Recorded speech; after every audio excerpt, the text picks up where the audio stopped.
Somewhere in this country, there's a garden you still remember, a grandmother's maybe, or an old neighbor's, that grew more good food on a small patch than seems possible today, and did it with almost nothing bought.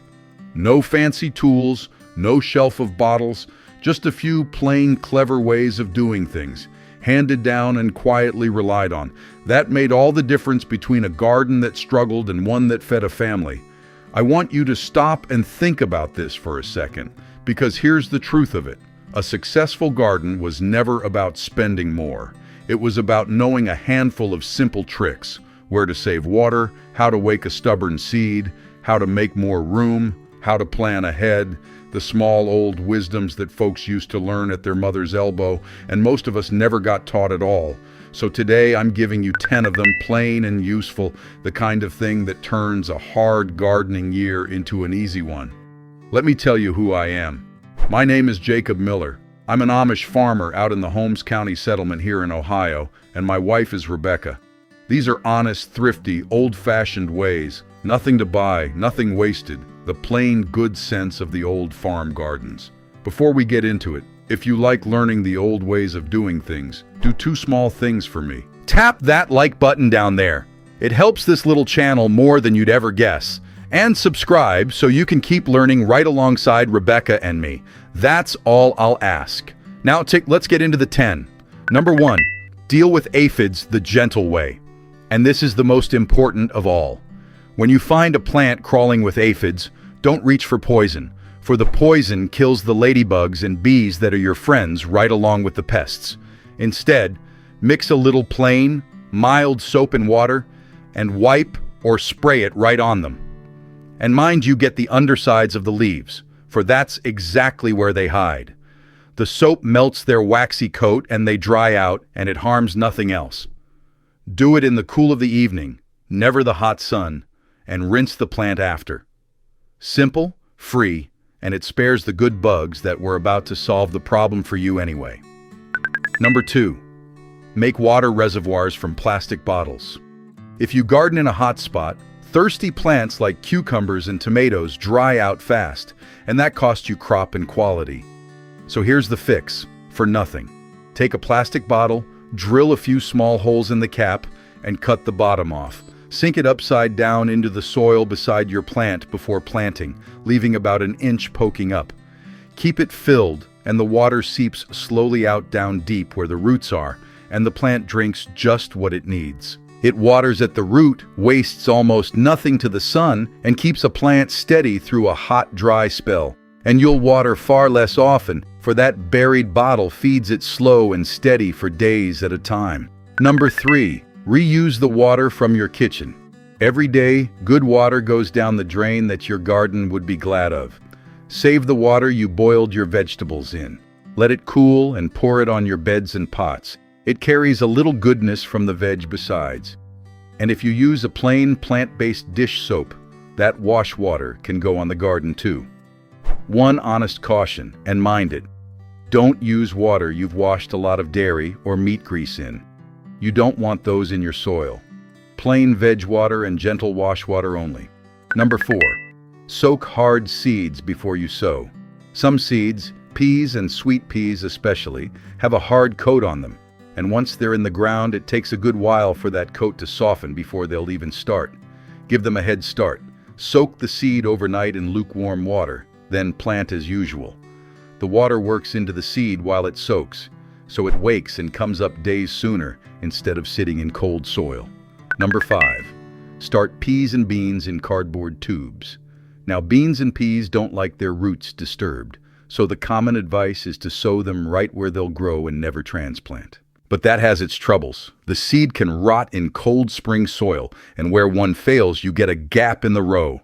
Here's the old way around it. Save your cardboard tubes, the kind inside a roll of paper. Make 3 little cuts a third of the way up one end, fold those flaps in to close the bottom, fill with soil, and sow your seed. Stand them together in a tray to hold the flaps shut. When it's time to plant out, put the whole thing in the ground, tube and all. The cardboard rots away, the roots grow right through it, and the plant never knows it moved. No rot, no gaps, no disturbed roots. Number 6, grow up, not out. If your garden's small, go vertical. for there's a great deal of room over your head that most folks never use. Many vegetables will happily climb or trail up a string, a trellis, or a fence. Beans, cucumbers, peas, small squash. You can even make a planter for a wall. Take a length of gutter, drill small holes along it to drain, fix it to the wall on its brackets, fill it with a moisture-holding soil, and plant shallow-rooted things like strawberries and salad greens. Keep it watered. A bare wall or fence becomes another whole garden. Number 7. Water deep? Not often. Here's one the old-timers swore by, and it goes against what most folks do. A little sprinkle every day is about the worst way to water. It wets only the top, and it teaches the roots to stay up shallow where the sun bakes them. Instead, water hard and deep, and then leave it a few days. The deep soaking draws the roots down to chase it, and deep roots make a strong, drought-proof plant that can go days between waterings.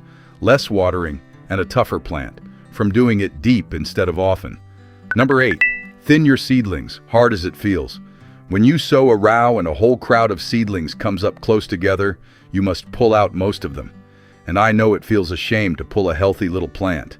But leave them all and they choke each other, and everyone stays small and weak, fighting for the same light and food and water.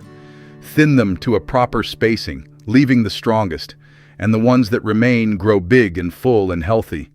A few good plants with room will feed you far better than a crowd of starved ones. Be firm about it. Number 9. Never leave the soil bare. Cover it. Bare ground is a waste and a trouble. The sun bakes it hard and dry and the weeds move straight in. So keep it covered with a blanket of mulch, straw, grass clippings, fallen leaves, a few inches thick around your plants. It shades out the weeds so they can't sprout, holds the moisture in so you water far less, and rots down over time to feed the soil itself. It does your weeding and half your watering for you for nothing. Just keep it back an inch from the stems so it doesn't cause rot. Number 10. Plan your garden before you plant it. The last one saves you more grief than any other, and it costs nothing but a quiet hour.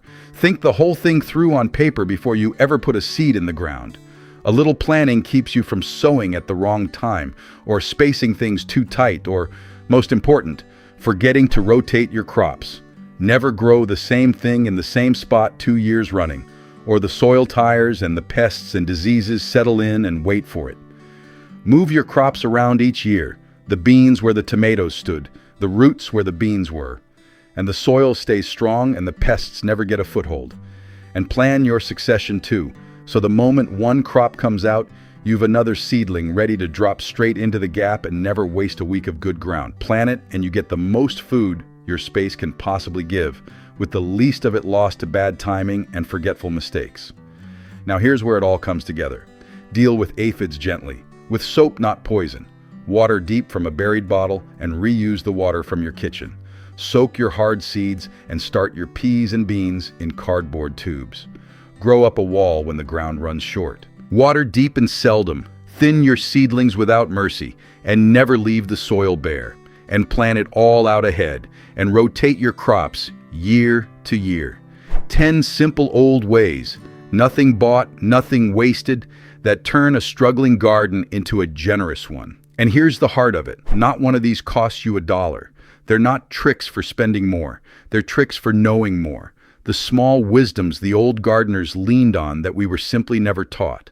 Learn a few of them, and your garden gives back twice what it did, for the same ground and less work. So let me be straight with you, the way I always am. These aren't miracles, and no one of them alone will make your garden.